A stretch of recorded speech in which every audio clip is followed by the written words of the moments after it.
Welcome to Democracy Now!, democracynow.org, The War and Peace Report. I'm Amy Goodman. President Trump's renewed his threats to attack Iran's civilian infrastructure, warning every power plant and every major bridge in Iran could be destroyed if the Strait of Hormuz is not fully reopened by 8 p.m. Eastern time this evening. Speaking to reporters Monday at the White House, he shrugged off questions about war crimes and threats against civilians, saying, quote, very little is off limits. Trump also claimed Iran, a country of more than 90 million people, could be, quote, taken out in one night. Where every bridge in Iran will be decimated by 12 o'clock tomorrow night, where every power plant in Iran will be out of business, burning, exploding, and never to be used again. I mean, complete demolition by 12 o'clock. And it'll happen over a period of 4 hours if we wanted to. Republican lawmakers defended the president's threats while Democrats condemned them as unhinged.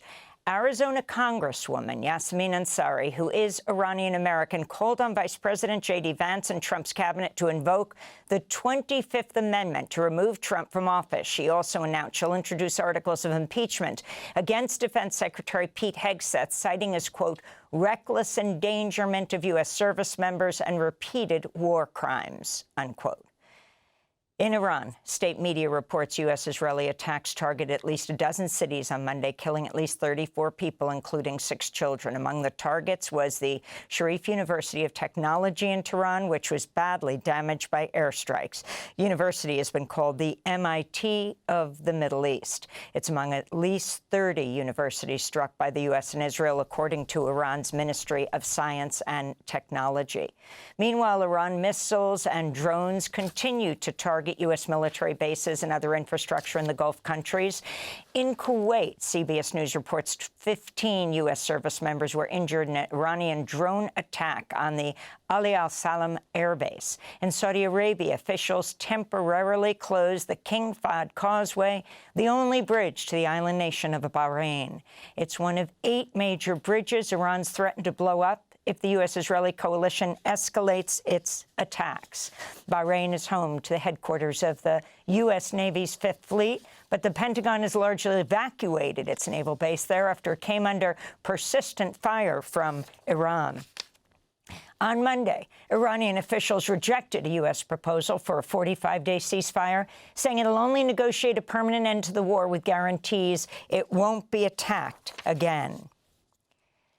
The United Nations says the number of people displaced in Lebanon has grown to over 1.1 million as Israeli forces continue to invade Lebanon's south while bombing Beirut and other sites across the country. Hezbollah responded with waves of rocket attacks on northern Israel. Lebanon's health ministry reports one Israeli airstrike on Monday targeted a civilian car in southern Lebanon, killing 4 civilians, while another strike on the town of Haris killed 2 civilians. This follows a bloody Easter Sunday that saw Israel kill more than 36 people, among them the Lebanese politician Pierre Mouawad, his wife and another woman killed in an Israeli attack on an apartment building east of Beirut.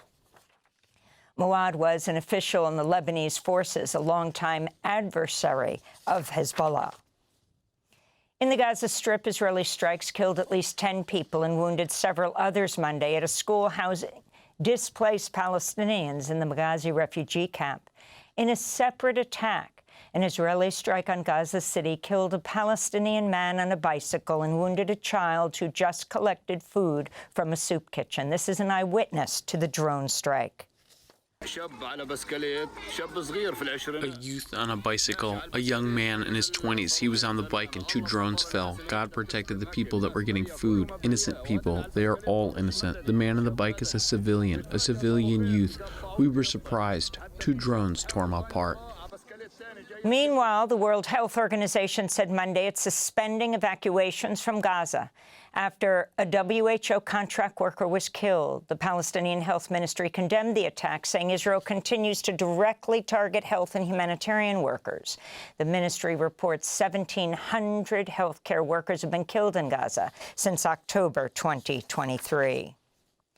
The head of the International Monetary Fund's warning the U.S.-Israeli war in Iran will lead to higher inflation while slowing the global economy, even if the conflict ends swiftly. IMF Director Kristalina Georgieva, said Monday the war has already led to the worst-ever disruption in global energy supplies and that poor, vulnerable nations with no energy reserves will be hit the hardest. Had we not have this war, we would have seen one small upgrade of our growth projections. Instead, all roads now lead to higher prices and slower growth. Meanwhile, drop site news reports the U.S.-Israeli war in Iran has prompted Gulf nations' sovereign wealth funds to undertake a sweeping review of U.S. investments. Those include funding for U.S. artificial intelligence data centers and the merger of U.S. media giants Paramount and Skydance and Warner Brothers Discovery. More than a fifth of pledges for the blockbuster $111 billion deal come from wealth funds connected to Saudi Arabia, Qatar, and the United Arab Emirates. Dropsite News reports the deal remains likely to go through, but that could change if the war drags on for weeks or months and if Gulf oil and gas assets come under even greater attack. In Turkey, one attacker was killed and 2 others were wounded in a gunfight with police near a building housing the Israeli consulate in Istanbul. Turkey's interior minister said the 3 attackers had links to an organization that, quote, exploits religion, unquote. There had been no Israeli diplomatic staff at the consulate for 2.5 years since October 2023.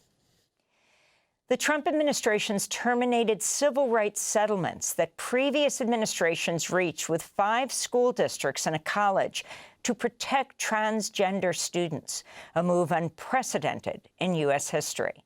The Delaware Valley School District, which reached its original settlement with the Obama administration in 2015, received notice of the termination in February and has since voted to roll back its anti-discrimination protections for transgender students. Shwali Patel, Senior Director of Education Justice at the National Women's Law Center, said, quote, there's absolutely no basis for what the Department of Education is doing, and it's unimaginably cruel, unquote. Meanwhile, in Iowa, the state can now restrict teachers from discussing LGBTQ+ topics with students in kindergarten through 6th grade and can ban certain books in school libraries and classrooms after the 8th Circuit Court of Appeals vacated a lower court's temporary block on a 2023 state law. A pair of Democratic lawmakers is calling President Trump to immediately end his oil blockade of Cuba. Democratic Congress members Pramila Jayapal of Washington and Jonathan Jackson of Illinois concluded a 5-day congressional delegation to Cuba, during which they met with Cuban President Miguel Diaz-Canel, Foreign Minister Bruno Rodriguez, and members of the Cuban parliament. Congress members Jayapal and Jackson said they witnessed premature babies and incubators at risk because their ventilators could not function without electricity, and reported that food production on the island has dropped to just 10% of the population's needs. In January, President Trump signed an executive order threatening tariffs on any country supplying oil to Cuba, intensifying the 6-decade-old U.S. embargo. But Trump made an exception for a Russian ship that reached the island last week, carrying over 700,000 barrels of crude oil. It was the first petroleum shipment in 3 months to dock in Cuba. This is Congressmember Jayapal. The moment is here for us to have a real negotiation between our 2 countries and to reverse failed U.S. policy of decades, a Cold War-era remnant that no longer serves the American people or the Cuban people. Vice President J.D. Vance is in Budapest today for meetings with Hungarian Prime Minister Viktor Orban, days before Hungary's April 12th parliamentary elections. It's the toughest electoral test Orban and his far-right ultra-nationalist movement have faced in years. Orban's party is trailing in polls behind the center-right opposition party. Secretary of State Marco Rubio also traveled to Budapest in February, where he told Orban, quote, President Trump's deeply committed to your success because your success is our success, unquote.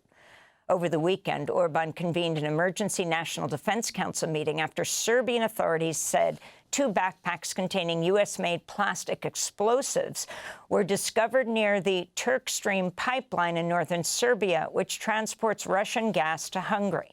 Opposition leaders accused Orban of staging a false flag operation with Serbian and Russian assistance aimed at influencing the outcome of next week's election.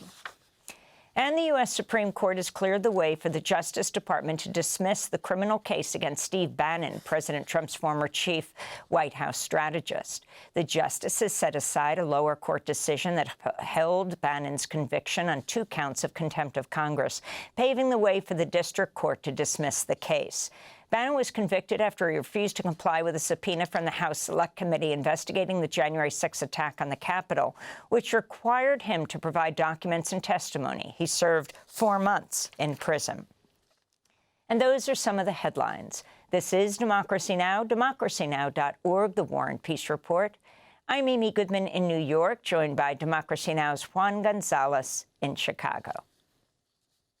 Hi, Juan. Hi, Amy, and welcome to all of our listeners and viewers across the country and around the world.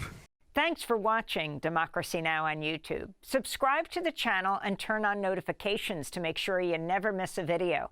And for more of our audience-supported journalism, go to democracynow.org, where you can download our news app, sign up for our newsletter, subscribe to the daily podcast, and so much more.